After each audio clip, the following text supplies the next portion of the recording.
non-laborious and non-repetitive access to the content of the Bible.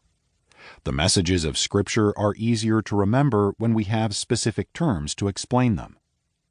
We can more easily understand who and what God is when we have a list of adjectives at the ready.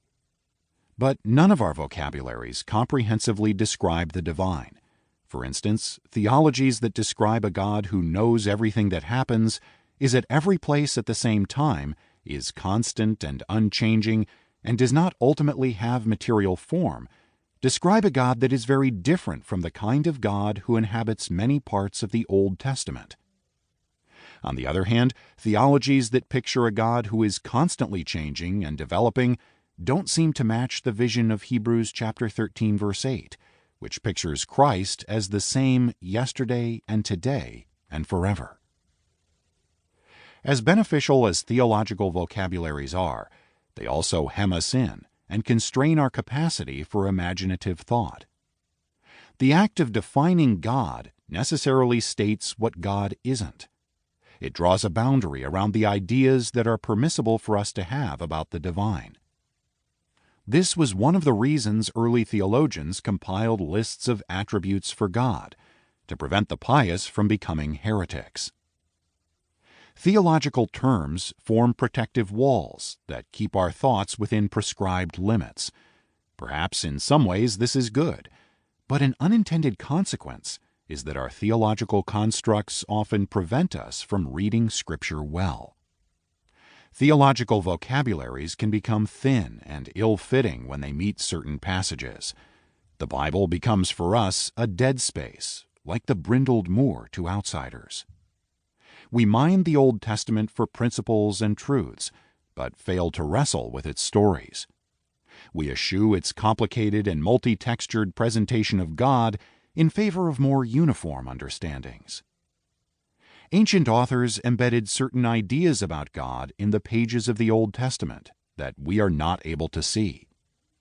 We have been blinded and blinkered by the theologies that were intended to be our aids. Those of us who wish to think about the God of the Old Testament need a counter-desecration phrasebook of our own. Perhaps this isn't true for all of us. It's a general pattern I've observed and judged to be common. You might see yourself as like the locals of the brindled moor, able to clearly understand the God of the Old Testament because you already possess a thick vocabulary. But in the course of compiling a dictionary for their home, the locals of brindled moor discovered the ways in which people from other places described their geographies. The lexicons of Devon and the Lake District, Gaelic phrases and expressions from Cornwall, helped the residents of the brindled moor more deeply understand their environment.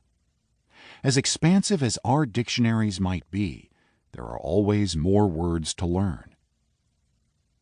I am not capable of providing anywhere near a complete vocabulary for theological life. What I hope to do with this book is open space in our imaginations so that we can more fully appreciate the discussions of God within the Old Testament.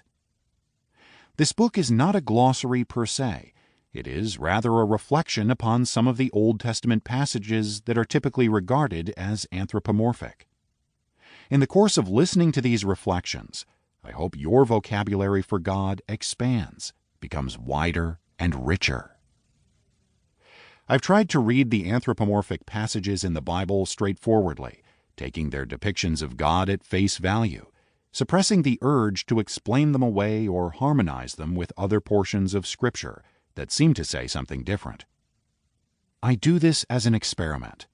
I want to see what our picture of God would look like if we took the anthropomorphic passages as a starting point from which to construct our ideas of God. Over the years, many have objected to this kind of approach. They assert that the human-like pictures of God in the Old Testament are metaphors and should not be taken literally. They narcotize the anthropomorphic language in the Bible, or pretend it isn't there. They scorn the contemporary use of it by claiming that it diminishes the grandeur of the divine. Instead of giving us real insight into the reality of God, they say, it pulls deity out of heaven and reduces God to the status of us dirty mortals. Martin Heidegger. To keep listening to this audiobook, I've left you a link in the description so you can do it at no cost thanks to Audible's 30-day free trial.